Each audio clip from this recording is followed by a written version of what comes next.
Welcome back. You're watching Wake Up America. I'm Allison Maloney. Well, Congress is in a race against time to pass its $1.5 trillion omnibus to fund the government ahead of Friday's deadline. House Speaker Nancy Pelosi says it's key to providing Ukraine with a massive aid package that the Biden administration is asking for. For more, let's get more on congressional correspondent Kilmeny Dukart, who joins us live from Capitol Hill. Also, I want to say happy International Women's Day to you.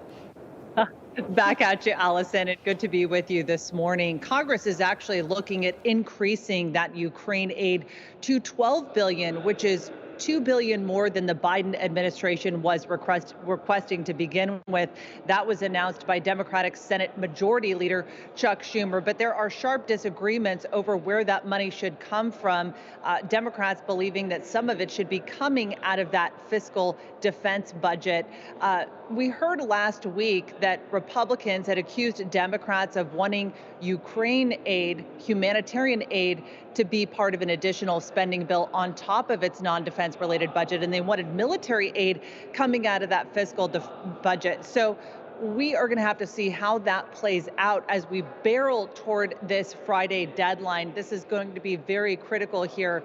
But aside from that, there are proposals around that would actually punish Russia in an attack. Democratic Michael McCaul, who is a former U.S. ambassador to Russia, tweet, "Russians, you will live in complete isolation from the rest of the world for the rest of your life if you do not stop this war. Your vacation will be in Tehran. You'll no longer have foreign cars, phones, or imported equipment. No one else will invite you to conferences. The Russians will become outcasts in the world, but it's not too late. Stop this war now." Well, some of those pressure includes cutting off Russians from Visa, MasterCard. But as we discussed last week, there is also bipartisan legislation to ban Russian oil imports that we can expect to see in the House very soon and hopefully on the Senate floor later this week.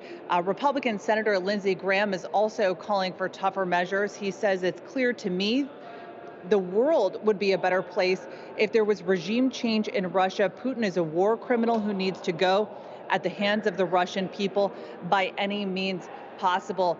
Those are comments certainly walked back from his previous remarks, appearing to call for the assassination of Vladimir Putin. Now he's pushing a resolution for condemnation of Putin for his war crimes and crimes against humanity. And he's also rallying international allies to have Putin held accountable at the International Criminal Court. All right, Kilmeny Dukart, thank you so much. All right, we wanted to update you on some breaking news this morning. The U.S. is reportedly going to ban imports of Russian oil. An announcement is expected a little bit later today. That news just breaking about 10 minutes ago. And joining us now for more on this is former Pennsylvania Senator, Convention of States Senior Advisor, and Newsmax contributor, Senator Rick Santorum. Senator, good morning. Thank you for being with us. I want to get your reaction to this because a lot of people have been calling for this for the last 13 days. Yeah, I mean, this is a positive step. It shows that Biden is listening, but he's not listening on the most important thing. I mean, you've heard this over and over that, oil is a global commodity, and it's a supply and demand issue. And unless we increase supply and provide more comfort to the market that supply will be forthcoming, we're not going to see dramatic. In fact, we're going to see continued increases in prices. So cutting off Russia is fine. Russia will have to find other places if they can for that oil. But look at this. We have oil at $130 a barrel. I mean, a year ago, it was $60-some a barrel. He can sell half the amount of oil that he sold a year ago and still be making a huge amount of money.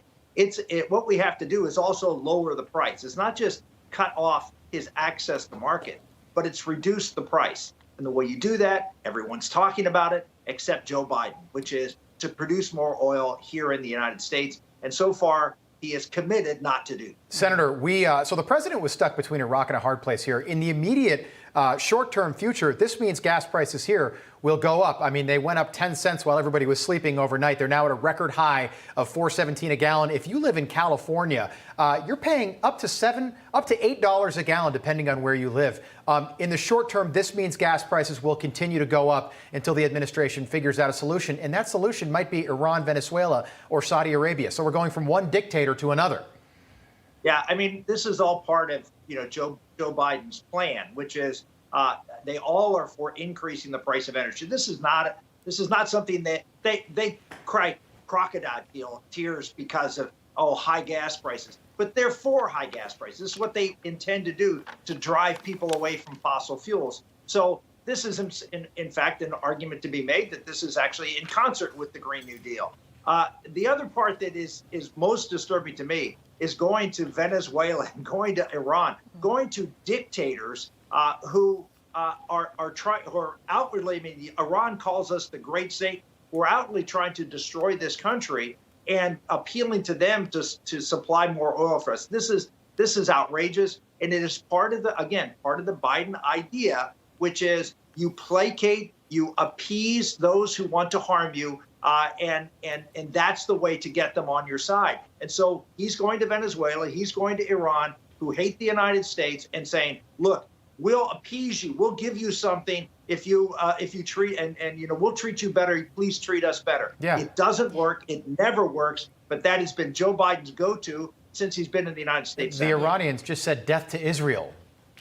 They're not our friends. Yeah. Of course. I mean, but they call Israel the little Satan.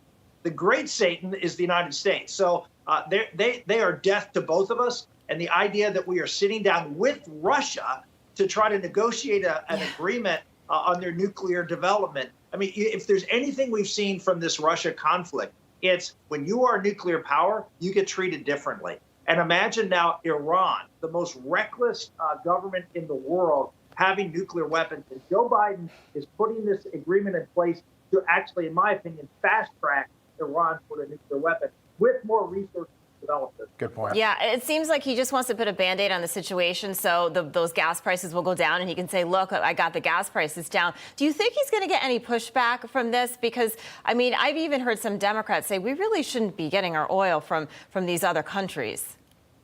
Well, I certainly hope so. But again, the only alternative is much higher gas prices or producing the energy here. And I've heard Jen Psaki say, well, we can't produce that much energy or we can't produce it very fast.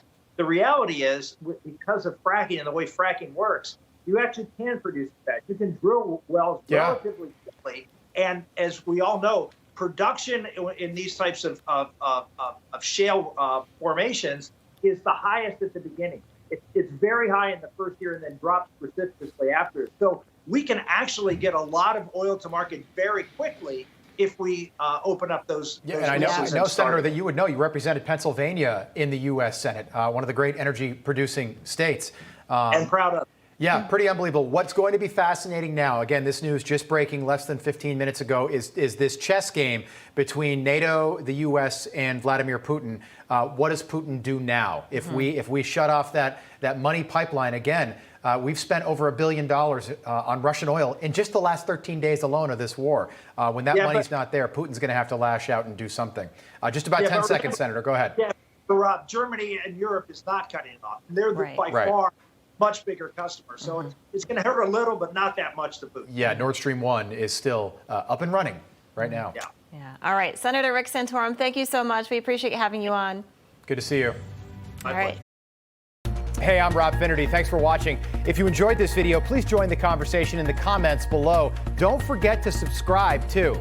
Hit the bell icon to be alerted to breaking news. And remember, there's a whole lot more on Newsmax TV, America's fastest growing cable news network. Newsmax TV, we're real news for real people.